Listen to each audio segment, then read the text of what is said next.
gente continua repercutindo os assuntos mais importantes desta terça-feira aqui em Os Pingos nos Is.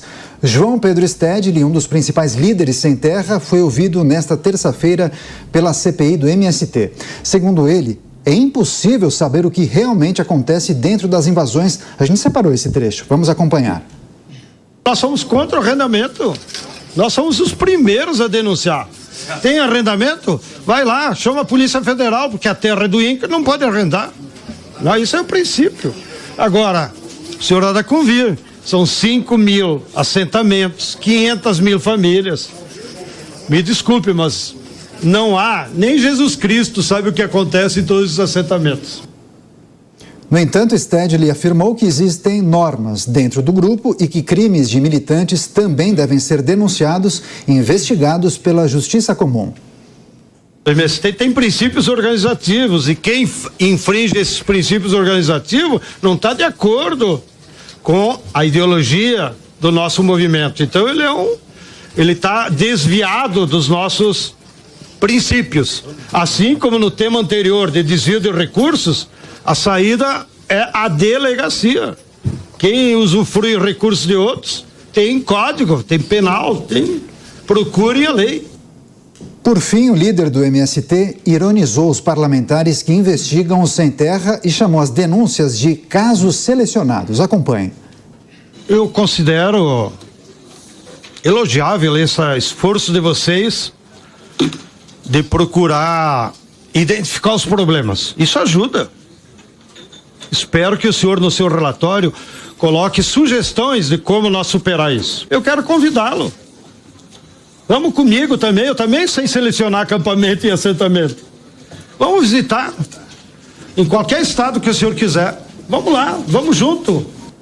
Oitiva muito aguardada, João Pedro Stedley, um dos líderes do movimento do Sem Terra, hoje na CPI que investiga as invasões de propriedades privadas por todo o Brasil. Vamos começar esse giro de análises com o Fernando Capês. Capês, como avaliou as falas de João Pedro Stedley hoje na CPI do MST na Câmara Federal? Revelações importantes, acredita que ele foi sincero quando questionado pelos parlamentares? Bom, eu diria que se eu fosse o advogado dele, eu diria para ele, você foi bem. Você conseguiu, a princípio, nessa sua fala, criar uma boa impressão. Só que a CPI não deve pautar a sua investigação a partir dos depoimentos e das palavras do Pedro Stedley. Deve até aceitar o seu convite do Stedley para visitar os assentamentos que ele diz, acho que não deve se recusar a fazer isso. Deve sim procurar para verificar se existem assentamentos bem organizados. A CPI tem que ser justa, ela tem que cobrir todos os fatos, mas ela deve centralizar também, porque existem várias denúncias, isso há muitos anos, principalmente na região aqui no oeste do estado de São Paulo, Mato Grosso, denúncias de acampamentos armados, um grande volume de armas, todo tipo de armamento, arma de fogo, armas brancas, preparatórios de invasões, tem todo um histórico de invasões violentas. As invasões, elas não podem ser justificadas porque a Constituição Federal garante o direito à propriedade privada. A propriedade privada tem que ser respeitada. O Código Penal prevê como crime, é um crime com uma pena ridiculamente baixa. Mas é um crime de esbulho possessório. Aliás, a CPI deveria se concentrar em elevar a pena, porque é uma infração de menor potencial ofensivo que depende ainda do proprietário do terreno invadido entrar com a ação, que é uma queixa-crime, ou seja, não é nem de atribuição do Ministério Público. Então a gente espera que a CPI se concentre em fatos, que ela faça uma investigação científica, que ela corra atrás do dinheiro. Quem financia este movimento? Como é que esse movimento consegue se organizar? Quem paga os ônibus que transportam estas pessoas para fazer as invasões? Quem alimenta e mantém essas pessoas em propriedade alheia durante a invasão? Como é que, eventualmente, existem armas? Como é que essas armas chegaram até o movimento? É isso que é necessário fazer. A CPI, a meu ver, ela está muito concentrada em depoimentos, em perguntas e respostas. E no depoimento cada um fala o que quer. Você não quer que uma pessoa que está sob investigação, claro, o presidente do movimento, que é objeto de uma CPI, claro que ele está sob investigação, ele tem até o direito de permanecer calado. Você não quer que ele vá lá se acusar. Então, evidentemente, é necessário que esta CPI passe a adotar um rumo um pouco mais objetivo, pragmático e que procure provas de natureza técnica através da quebra de sigilos bancários, sigilos fiscais, sigilo telefônico, de correspondência telefônica, quem conversa com quem manda mensagem para quem, e tudo isso é possível e é necessário que se faça. Eu estou notando que nesse momento a CPI ela está muito concentrada em tomar depoimentos e muitas vezes até em espetáculos tristes de bate-boca entre parlamentares que não tem absolutamente nada a ver com o objeto que está sendo investigado. Então, a gente espera que ela vá muito além do depoimento do Stedley para apurar a verdade. Pois é, essa sessão com o líder do MST, João Pedro Stedley, acabou há pouco. A gente traz, naturalmente, os trechos mais importantes. A gente continua o nosso giro de análises. Vamos agora chamar o nosso comentarista Mano Ferreira aqui em São Paulo. Mano, chamou a atenção João Pedro Stedley fazendo meia-culpa, dizendo que a invasão à fazenda da Embrapa foi um erro, mas ele disse que é impossível saber o que acontece dentro das invasões, como se fosse um movimento sem nenhum tipo de controle. O que chamou mais a atenção desses trechos que nós trouxemos e destacamos? Olha, eu diria que o que chama a atenção é esse eufemismo, porque invadir a Embrapa não é um erro, é um crime. E assim precisa ser tratado pelas autoridades. Além de ser um crime a invasão em si, é também, eu diria, um ato de violência política, que é o uso extremista de meios violentos, a invasão, em busca de uma pressão política, de tentar gerar um resultado diferente do ponto de vista da ação do governo. Ou seja, há aí um método que é antidemocrático por essência, porque a democracia é um regime onde nós usamos a retórica, usamos a palavra e a articulação para convencer. Jamais faz parte da democracia, do ponto de vista da legitimidade das instituições, o uso da força para tentar impor a sua própria agenda à sociedade.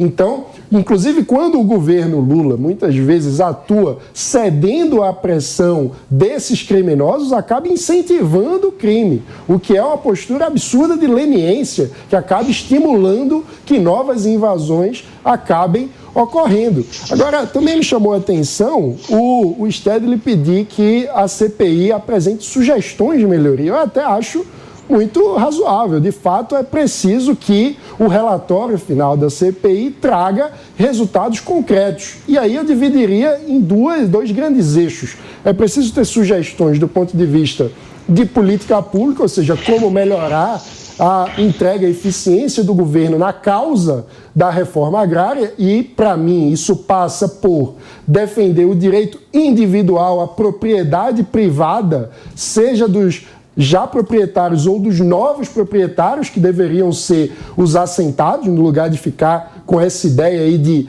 propriedade coletiva, que nem o líder do movimento diz que pode garantir a integridade dos atos que estão acontecendo. Então, por quê? Porque é preciso ter dono, é preciso ter clareza, segurança jurídica de quem é o dono de cada terra. Então, é preciso tratar a terra como propriedade privada, um princípio que está na Constituição. E o segundo elemento de solução que a gente precisa é a solução para o crime, porque nós não podemos normalizar atitudes violentas, atitudes criminosas sendo usadas como se fossem uma moeda legítima da democracia. Não são. Então, é preciso ter uma agenda muito clara a partir dessa CPI, quais são os próximos passos para coibir o crime que é praticado nessas invasões. Agora, Roberto Mota, foram revelações importantes, relevantes de João Pedro Stedley nessa sessão do MST. Ele acabou se desviando dos questionamentos dos parlamentares, especialmente quando disse que é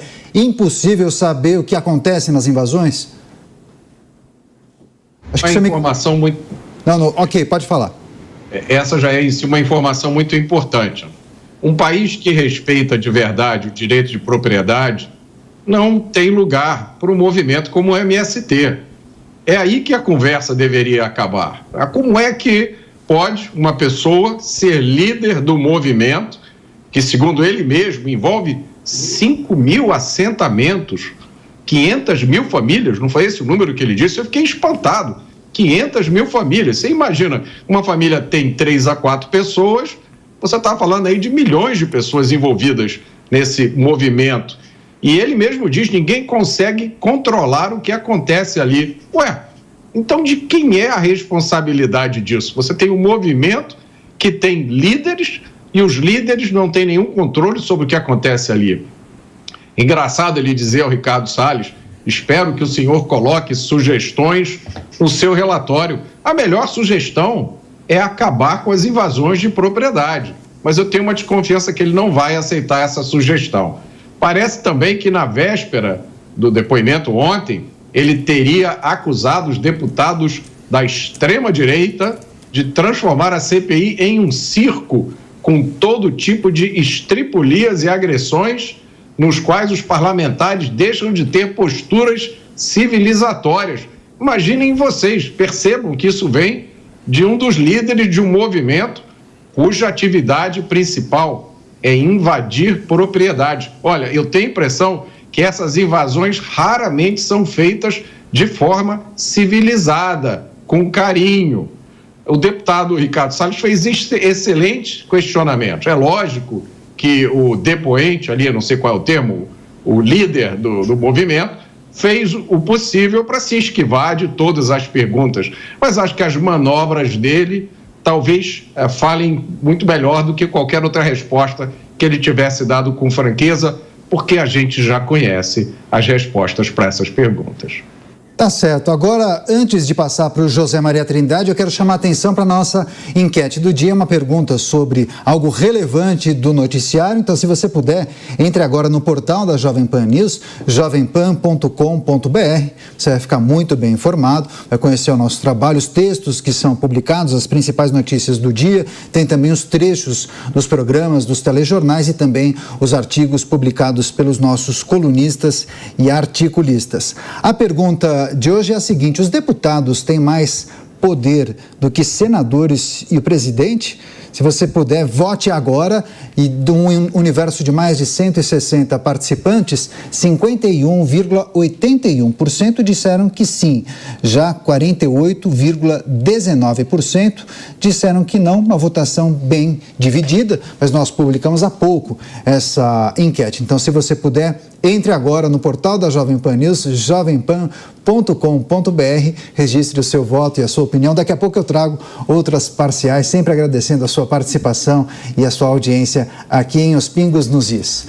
Agora sim, José Maria Trindade, vamos saber a opinião do Zé, como ele observou essa oitiva que acabou há pouco com João Pedro Stedley na CPI do MST. Muitas repercussões, foram revelações importantes ou ele foi bem orientado pelo advogado, hein, Zé?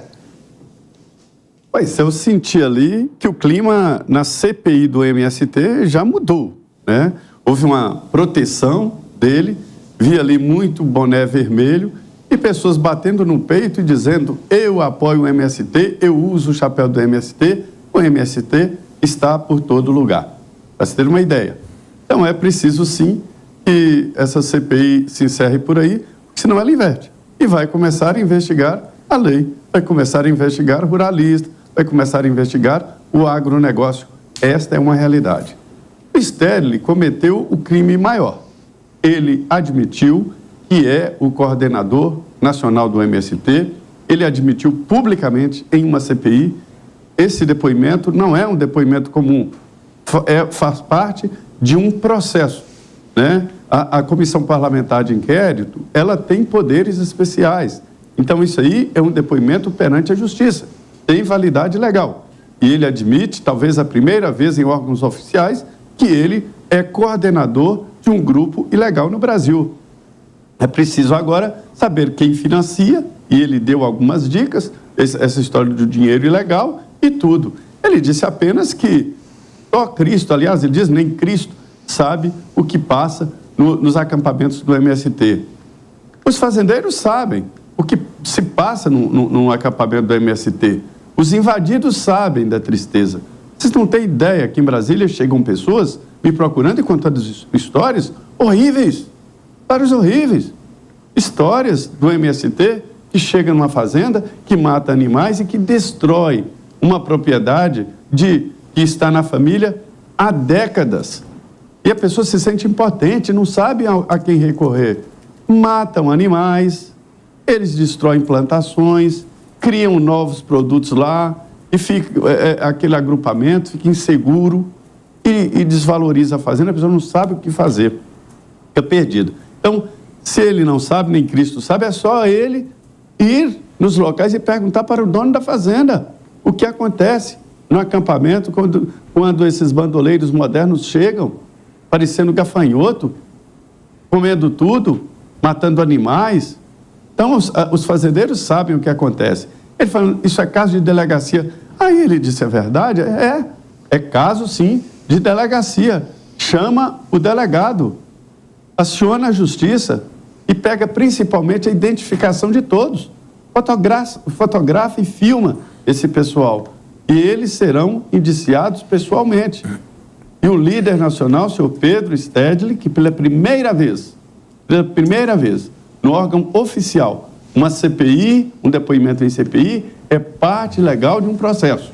E há, inclusive, o pedido de indiciamento. Então, é parte de um processo legal, um depoimento sob juramento, ali na CPI. Ele admitiu que é o coordenador nacional e admitiu que os acampamentos têm a sua autonomia, mas existe essa organização nacional e que ele é um coordenador. Então, é um depoimento importante, embora ele não tenha sido apertado como deveria ser, até porque o clima ali na CPI mudou. É um bom momento para mostrar ali que o MST existe, o governo acha que não existe. Eu tenho aqui comparado o MST como a mula sem cabeça, que todo mundo fala dela. Não, eu vi um dia lá numa encruzilhada e essa mula sem cabeça estava soltando fogo pelas ventas e abanando as orelhas e tal. Todo mundo fala que existe, mas ninguém nunca viu, ninguém nunca fotografou. Então, assim, é o MST, é a mula sem cabeça do Brasil. E eles, os integrantes do MST, falaram, não existe essa organização mundial e nem ligação com o governo. E veio o Stedley e disse, não, existe. Existe, mas ele não sabe o que acontece dentro das invasões, é importante destacar. E nem Cristo. Agora, Nelson Kobayashi, o Zé, inclusive, no programa de ontem, ele fez esse alerta, que aquelas trocas de parlamentares na CPI do MST poderia dar uma outra cara à comissão. E o Zé justamente confirmou essa informação, observando os trabalhos no dia de hoje. Esse é um risco, para além da situação que envolve a oitiva do Stedley, que a gente quer te ouvir, mas esse é um risco que a CPI perca efetividade nos trabalhos de investigação? Sim, e isso já é admitido pelos próprios líderes da CPI, pelo presidente, o Coronel Zucco, e pelo relator, o Ricardo Salles. Eles não vão sequer pedir a prorrogação da CPI, justamente para evitar o risco da invertida, que o Zé já dizia, porque com mais governistas na composição da CPI, é perigoso daqui a pouco estar investigando o dono da propriedade que foi invadida. É a culpa da vítima do bem. Sabe aquela coisa de a pessoa que sofre, mas ela que é a culpada? É capaz disso acontecer na CPI se ela continuar. Então tem que encerrar. O que tem até agora na CPI tem que ser, de fato, objeto do relatório enviado às autoridades para se fazer o que dá, que é investigar com o que tem até agora. É claro que o andamento no Congresso, em especial na Câmara dos Deputados, prejudicou muito a CPI. A CPI é uma comissão de investigação que tem prazo para começar e para terminar. E neste prazo em que existiu a CPI do MST, nós tivemos uma semaninha de folga para São João, uma semaninha de folga para a votação e discussão da reforma tributária, sem CPI. Nós tivemos um recesso que não era recesso, uma gambiarra regimental de recesso branco. Ou seja, durante o prazo da CPI, não existiu totalmente a CPI, só em algumas semanas. Ou seja, um regimento, um jeito de tocar o Congresso Nacional, a Câmara dos Deputados, que é tapa na cara da sociedade. É tapa na cara da sociedade, porque se fosse séria a CPI, não só a CPI, mas o jeito com que se encara a existência de uma comissão de investigação, ela teria sim dia para começar, dia para terminar, e não seria objeto de intervenção do presidente da Câmara, inclusive. Vamos nos lembrar que a gente tinha agora um pedido aprovado para a oitiva de um dos ministros, Rui Costa, que seria convocado não na condição de ministro propriamente dito da Casa Civil, mas na condição de ex-governador da Bahia, onde o MST fazia suas invasões de terra. Então ele iria lá na condição de ex-governador. Não é o ministro sendo convocado, é o ex-governador que por acaso está ministro, e nós tivemos uma intervenção para que ele não fosse convocado, um regimento invocado para que isso não acontecesse. E claro, essa mudança toda na CPI, que mudou os rumos, então é importante que acabe mesmo a CPI. Queria só fazer um comentário que é interessantíssimo. O Stedley, ele já começa demonstrando a sua contradição, porque se você pegar a primeira frase, as primeiras palavras ditas por ele na CPI, é justamente exaltando a presença de líderes religiosos, as mães de santo, dos terreiros, os padres franciscanos, quer causar essa identidade, né, com pessoas que gostam de religião, citou um pastor, inclusive. E na primeira oportunidade que tem de falar o nome de Jesus, ele já fala que nem Jesus tem condição de saber o que acontece dentro dos assentamentos do MST. Contradição, é discurso para quem acredita ouvir. É isso, são as várias análises e os pontos de vista dos nossos comentaristas sobre essa oitiva importante da CPI do MST. Agora, Fernando Capês chamou a atenção também que João Pedro Stedley, ele ironizou os parlamentares que investigam o Sem Terra e chamou as denúncias de casos selecionados. E também ele levantou dúvidas sobre um depoimento que repercutiu demais da Vanusa, uma ex-integrante do MST, que denunciou a opressão do movimento e disse ter sido expulsa de um assentamento no sul da Bahia. Esse tipo de estratégia de um depoente em uma CPI faz parte, é do jogo? Até que ponto pode-se questionar esse tipo de comportamento? A melhor defesa é o ataque? É por aí? Claro, em primeiro lugar ele entra, como disse o Nelson Kobayashi, em contradição. Ele diz que não tem condição de saber o que acontece nos assentamentos e quer desmentir um depoimento de uma assentada. Então já começa aí uma tremenda contradição, o que mostra, evidentemente, que ele pode estar mentindo e é fácil pegá-lo na mentira. Pois ele admite que ele é o principal líder de um movimento especializado em praticar crime de esbulho possessório, o que seria, claro, uma confissão de líder de associação criminosa, que é toda reunião de pessoas para a prática reiterada de crimes. Ele faz esta admissão e depois ele quer dizer que foram selecionados fatos e episódios. Cada invasão em si configura um crime de esbulho possessório, seja em área privada, seja em área pública. Não há nem necessidade de se esmiuçar o que acontece em cada uma destas invasões, evidentemente. E agora, esse depoimento dela é um depoimento sério. Se é selecionado ou não, tem 500 invasões. Em 300 ocorre violência, 200 não. Quer dizer, então, porque foram selecionadas as 300 em que houve violência? Na questão de caso selecionado, tem 20 acusações da prática de um crime. Você selecionou 3 situações em que existe crime. Bom, então existe crime naquelas 3 situações e tem que ser apurado. Então eu acredito que realmente é uma contradição e aí eu volto àquela fala inicial. A CPI do MST, ela tem que estar concentrada na produção de evidências documentais. A prova testemunhal, essa é uma expressão do direito. O Nelson Kobayashi sabe disso. É a chamada prostituta das provas. Ou seja, é uma prova que tem uma credibilidade muito duvidosa. Agora, documentação, vídeos, fotografias, depoimentos que permitem serem rastreados para a produção de prova técnica específica, quebra de sigilo telefônico, com quem que eles conversaram. É possível, se conversaram com ligações que não são de WhatsApp, você pode fazer através das herbes a localização onde se encontravam estas pessoas. Então há necessidade de uma investigação profissional. E a CPI, que tem poderes de investigação de juízes, de autoridade judiciária, pode inclusive requisitar o concurso da Polícia Federal para a realização de algumas operações, ou algumas diligências, inclusive. É isso que ela tem que fazer, é nisso que ela precisa se concentrar. E pelo menos, a meu ver, já encerrando aqui, mas pelo menos, ela teria que chegar a 2 conclusões. Primeiro, a propositura de um projeto de lei para elevar a pena dos crimes de esbulho possessório, pelo menos para reclusão de 3 a 6 anos. É o mínimo que a CPI pode fazer. E segundo, requisitar do INCRA qual é a relação de terras, de latifúndios que são ditos como improdutivos, que existem no país. Onde estão esses latifúndios? Quais são as terras adquiridas pela União? E por que após 16 anos de governo do PT, essas áreas não foram cadastradas ainda e não se iniciou uma reforma agrária? É para dar motivo e subsídios e combustível para o movimento continuar funcionando? Esses são caminhos que a CPI deve, antes do seu encerramento, buscar.